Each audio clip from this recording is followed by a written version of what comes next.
the captain of the New York water taxi. And for 14 years, this has been a male-dominated field, but didn't stop this mom from pursuing her dream and achieving. Dan Manarino is here with that story. And she's so humble, by the way. You're going to meet her in just a second. But I gave these stats last hour, but let's just share them once again. According to a recent survey, listen to this, 93% of pilots in the airline industry are men.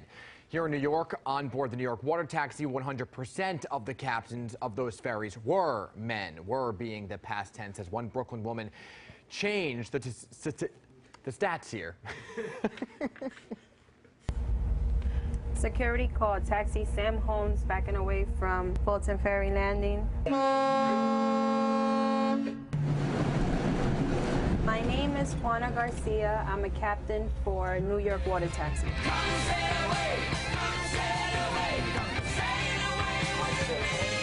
She's making history on the waters of the New York harbor. And she's nothing but smiles because Garcia is the New York water taxi's first ever female captain. It feels really good to be in charge. I love being in the water. Being in the water makes me feel at peace, and it also relaxes my mind.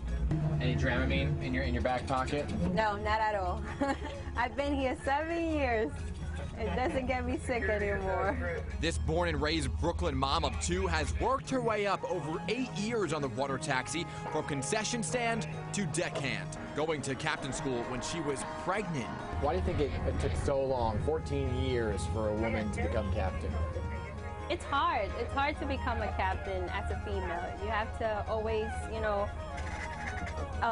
even out that you can do what the guys can do. You have to earn their respect.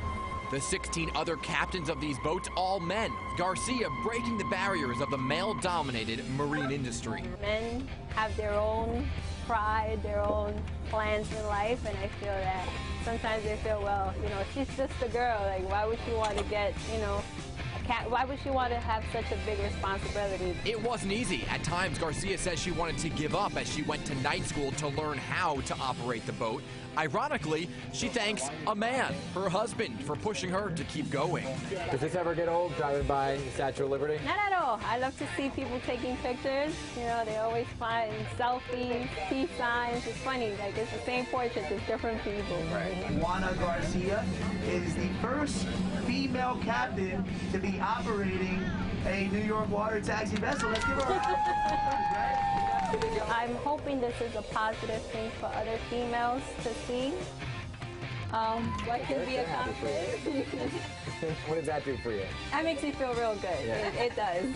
So good, she just had to meet one of those women. And I tried many, many years ago to open the way for your generation. Oh, well, wow. Then I'm very pleased to meet you. Very proud.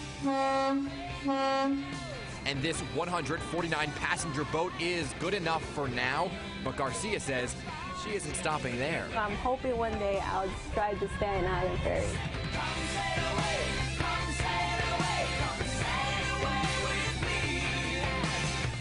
An incredibly kind woman who's extremely humble. By the way, the head of the water taxi is a woman herself, Elena Durst of the Durst organization, you may know her, who says as a woman-led organization, this is extremely important. But still surprising, it took 14 years for it to happen. But hey, better late than never, as they say. Yeah, fantastic. And she's working and leading the charge, and hopefully she's inspired other people who are watching right now to take those exams and to do it, because you can. She was also talking about how she was born of Mexican immigrants who her parents came here from Mexico, and she wanted to make them proud as well by doing something that was positive. Well, yeah, breaking barriers. I mean, they came to this country to make a better life for her, and now she is making a better life for many other people who will be inspired. So I mean, it's great. I can't wait for her to do the Staten Island Ferry. I know, because that is really hard. That one slip, getting that ferry in. We'll follow her if she does. Yeah. All right. Congratulations, Juana, and to your husband too. Yeah, I love that story.